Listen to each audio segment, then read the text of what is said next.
Alright, our DLO for today is I will learn how to solve multi-step inequalities. It's very, very similar to what we did yesterday. It's just going to be a little bit more work than what we did yesterday. Our notes, again, are only going to have 3 problems in them. So we'll go ahead and get started with number 9. So let's scroll down to number 9.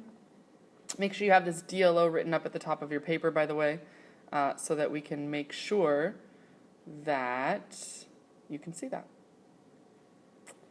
Alright, so if we continue down, we'll push escape. Continue down to number 9. Alright, so here's number 9 over here on the right-hand side. So make sure you write this in your notes. We're working on page 51 from our A2 packet.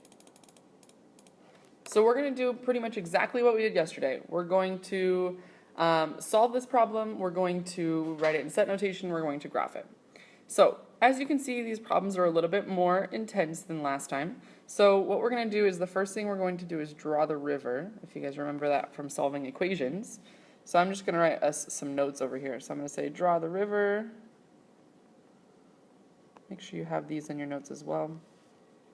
The second thing we're going to do is we're actually going to combine like terms. So anything that's on the same side of the river, we can just combine like terms. Alright, so over here on the left-hand side, I see a 4x and an x. So 4x plus 1x is 5x. And I also see a negative 3 and a positive 8. So negative 3 plus 8 is positive 5. So I have combined like terms. So positive 5x plus 5 is greater than 20. Alright, beautiful. Now I want to get rid of this positive 5 right here because I want my variables to be all on the left-hand side and my constants to be on the right-hand side. So what I'm going to do is I'm going to use the subtraction property of inequality to say that if I subtract 5 from this side, I have to subtract 5 from this side. Now again, I have plus 5 minus 5. Those are additive inverses, so those will add to 0. On the left-hand side, I'm left with 5x. On the right-hand side, I'm left with 15 because 20 minus 5 is 15. Alright, so I used my subtraction property of inequality. I also want to get my x all by itself, so I see that 5 is in front of it still. And in order to get rid of that 5, I'm going to use the opposite of multiplication because right now 5 is being multiplied times x. So to do the opposite, I just use the division property of inequality. So division property of inequality. And I will divide by 5 on the left and divide by 5 on the right, and I get that x is greater than 3. Alright, so you think to yourself, good, x is greater than 3, I got the answer. Don't forget that we still have to do those 2 other things. We still have to write it in set notation, so here's set notation. It's all values of x such that x is greater than 3. So you have to make sure you have that one in there. And then we also have to graph it, so I'm just going to give us a couple values down here. I have 0, 1, 2, and 3. It should be an open circle because it's just greater than, not greater than or equal to. So it's an open circle and it's greater than 3. So I'm going to shade everywhere this way of 3. Alright, so there's the first one. It's a little bit more difficult than yesterday because we had to do a couple other things like combining like terms. After that it was pretty much the same as yesterday, but that combining like terms definitely tripped us up a little bit at the beginning. Alright, good. So that's number 9. Go ahead and pause the video if you haven't finished copying it down yet. We're going to move on to number 13.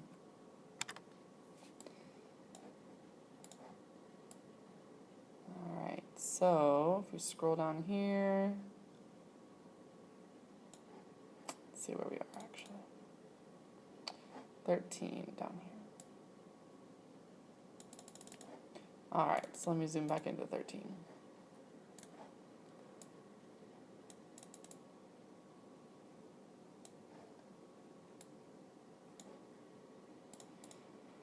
Alright, so for 13, it's similar to the other one, except this time we have a problem because we have these parentheses, and we have a 3 in front of that.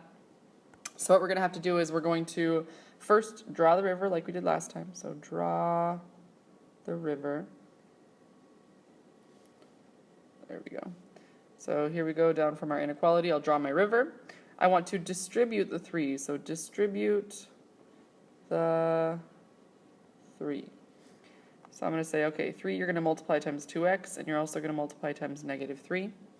So when I simplify that, 3 times 2x gives me 6x, and 3 times negative 3 gives me negative 9.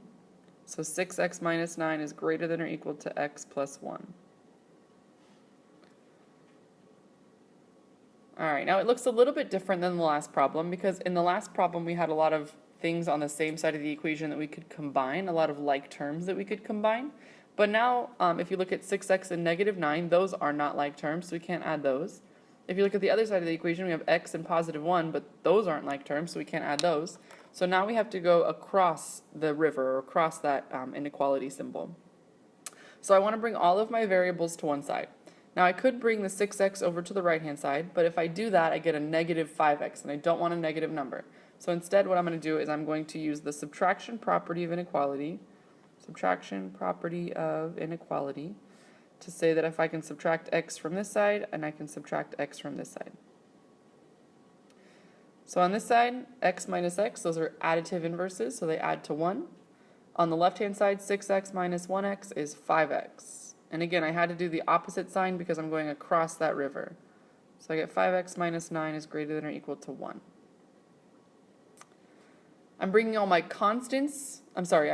variables to the left side, so I brought all my x's to the left side, and now I want to move all of my constants over to the other side. So I want to move that negative 9 over to the other side of the river. So if it's negative 9, I got to do the opposite, so the opposite of negative is positive, so I'm going to add by using the addition property of inequality. So I'm going to add 9 to this side, add 9 to this side. And on the left-hand side, these are additive inverses, so those are going to add to 0, and I get 5x is greater than or equal to 10. Alright, we're so close to being done. We have one more thing in front of that x, and I want x all by itself, so I got to get rid of that 5. So I have to do the opposite of whatever is happening right now. So 5 is being multiplied times x, so the opposite of multiplying is dividing, so I'm going to use the division property of inequality to divide by 5 on both sides. So I get that x is greater than or equal to 2, which is great. So I used the distributive property, then I wanted to bring all my variables to one side, up here by using the subtraction property of equality. I wanted to bring all my constants to the right-hand side by using the addition property of inequality. And last but not least, I wanted to isolate that variable, so I divided by 5 using the division property of inequality. So I got x is greater than or equal to 2. Let's write that in set notation. I have all values of x such that x is greater than or equal to 2. And then I need to graph it. And it looks like I already wrote on my number line, so I'm going to draw a new number line.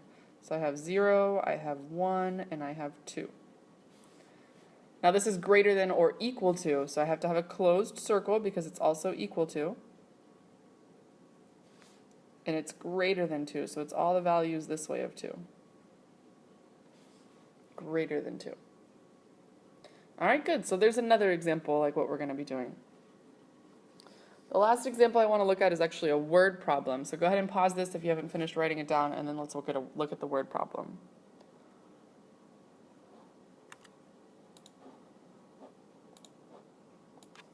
Alright, so down here we're going to look at number 23.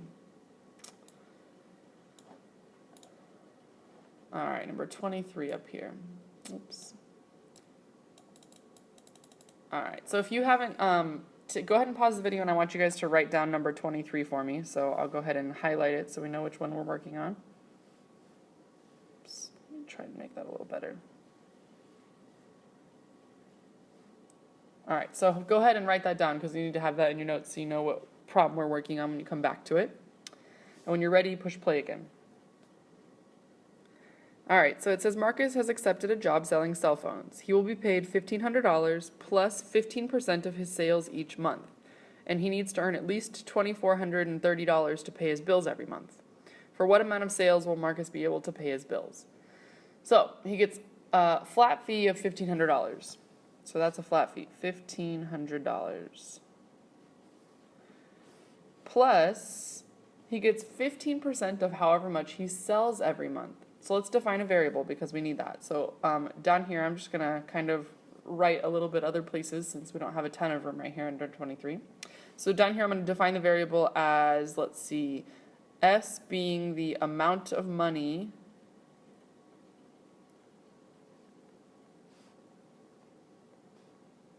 that he brings in from sales.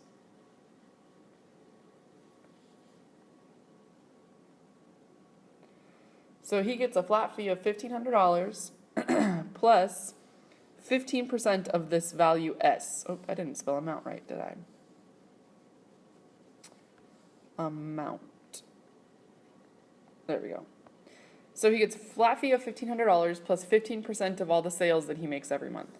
So 15%, we need to express that as a decimal because we can't put percentages into our equation. So in order to convert 15% into a decimal, what I do is I take 15, it's 15.0%, and to convert that into a decimal, I just move the decimal place over twice like this. All right, so it's 0.15. That's the same decimal as 15%. All right, so plus 15% would be 0.15. So 15% of the sales, that's an S. So $1,500 flat fee, 15% of the sales, so he gets those commissions added onto his salary. And this number, whatever number this is, that's how much money he makes every month. And he needs to be paying at least $2,430 in bills. So whatever he makes every month has to be more than or equal to $2,430. Because if he doesn't, he won't be able to pay his bills. So he has to make more than what he owes every month.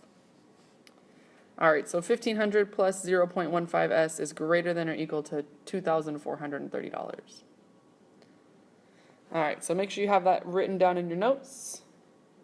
I'm going to find some blank room around here where we can go ahead and solve that equation. So 1,500 plus 0.15S is greater than or equal to $2,430. All right, so let me find some empty space here. All right, perfect. So we'll go ahead and zoom in right here. So we have some empty space to work with. All right, so I'll write that equation again. 1,500 plus 0.15S is greater than or equal to 2,430. All right, so we want to get S all by itself, so we're going to subtract 1,500 from both sides because we want to get all the constants over here on the right-hand side. So because this does not have an S with it, that's called a constant. So this is using the subtraction property of inequality. On this side, these are additive inverses, so those add to 0, plus 1,500 minus 1,500. So on the right-hand side, I have, let's see, 0 minus 0 is 0, 3 minus 0 is 3, 24 minus 15 is 9. So on the right-hand side, I'm left with 930. On the left-hand side, I have 0.15S. It is greater than or equal to 930. All right, I want to get rid of this decimal that's in front of S. I want to get rid of this 0.15. So right now it's being multiplied by S. So I'm going to use the division property of inequality to divide by 0.15 on both sides.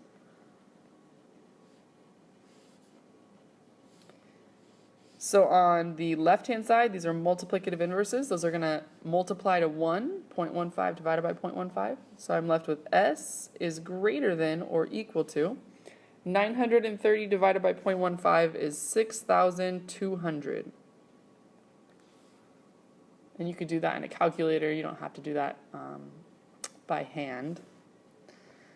So if we go back and read the question again, it says Marcus has accepted a job selling cell phones. He will be paid $1,500 plus 15% of his sales each month. He needs to earn at least $2,430 to pay his bills. For what amount of sales will Marcus be able to pay his bills? So he has to make more than $6,200 in sales in order to pay his bills. So let's just write that down. He must make more than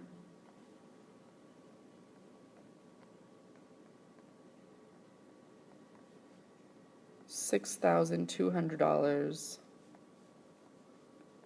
in sales. All right, when you're done with that, that's it for the notes for today. So go ahead and finish those up, and we will see you tomorrow.